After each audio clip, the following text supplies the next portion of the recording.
You know, when you think of the most sensitive spots in the Middle East, your mind probably jumps to a capital city or a huge military base. But what if I told you one of them is this tiny island, a place that has become a true global flashpoint? Let's dig into why. And bam, things get very real, very fast when you see a headline like this one. It's recent, it's blunt, and it just instantly tells you what's at stake here. An attack on this island? Well, it's not just some minor skirmish. It is a major, major event with consequences for everyone. So that's really the core question we're tackling in this explainer. How on earth did this little piece of land become so important it could kick off a massive international conflict? We're going to unpack the geography, the economics, and the history to really get it. Okay, so to understand Kharg, you have to start with the most fundamental thing, its location. As you're about to see, the island's unique spot in the Persian Gulf created the perfect storm for it to become incredibly strategically vital. So check this out, because it's such a simple but crucial difference.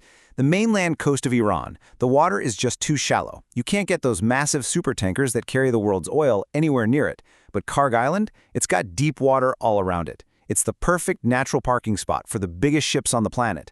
Geography basically handed it a golden ticket. And it's not just the deep water, either. The island has its own fresh water, which in the Gulf is a massive deal. It meant people could actually live there. So it wasn't just some barren rock. It could be a real, stable base for trade and shipping, way before anyone was even thinking about oil.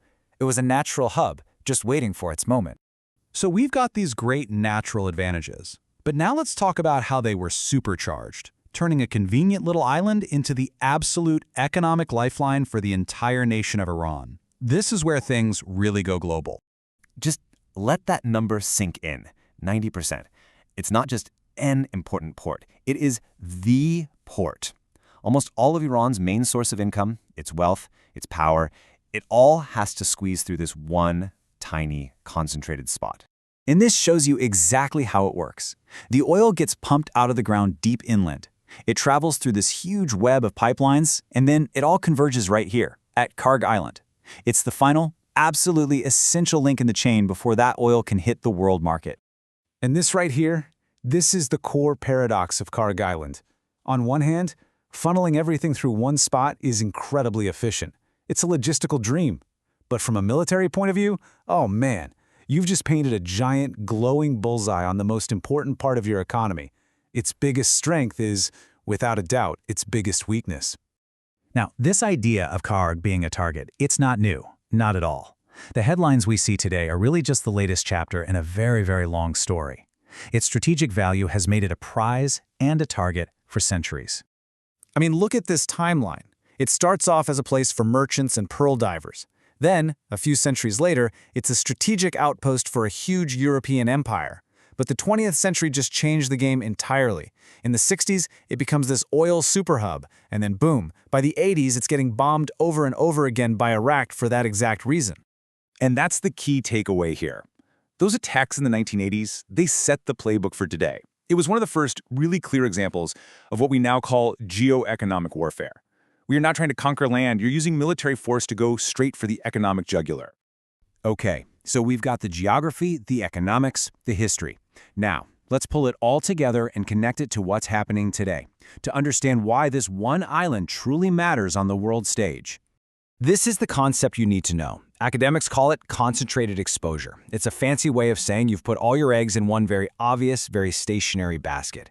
And Kharg Island, it is the textbook definition of this. It's easy to find, you can't hide it, and you can't replace it overnight. And here's where that academic theory becomes a very real, very dangerous threat. When a world leader says something like this, everybody in the room knows exactly what they're talking about. The warning is crystal clear because the target is crystal clear. It's a textbook example of coercive diplomacy. This table just nails it. From a geopolitics angle, Kharg shows that location is one thing, but connecting it to infrastructure is what creates real power. For security folks, it's a perfect case study in vulnerability. And for geoeconomics, well, it proves that today's battlefields are often the same places we do business. Which brings us right back to that headline we started with. Now we have all the context. We get it. We understand what an attack really means. It's not just a strike on an island. It's a strike on the entire global system that this island holds up. And the ripple effects? They are huge.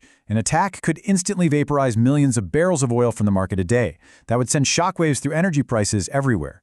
It directly threatens the energy supply for huge economies like China, and it risks turning a local fight into a much, much bigger war over energy. An attack here is a signal that the entire planet feels. So we end on this big, critical question. The story of Kharg Island is really the story of a paradox at the very heart of our modern world. In our never-ending quest for efficiency, do we accidentally create these fragile points of failure that could bring the whole system down? It's this crucial trade-off between strength and exposure. And right now, the world is watching to see how it all plays out.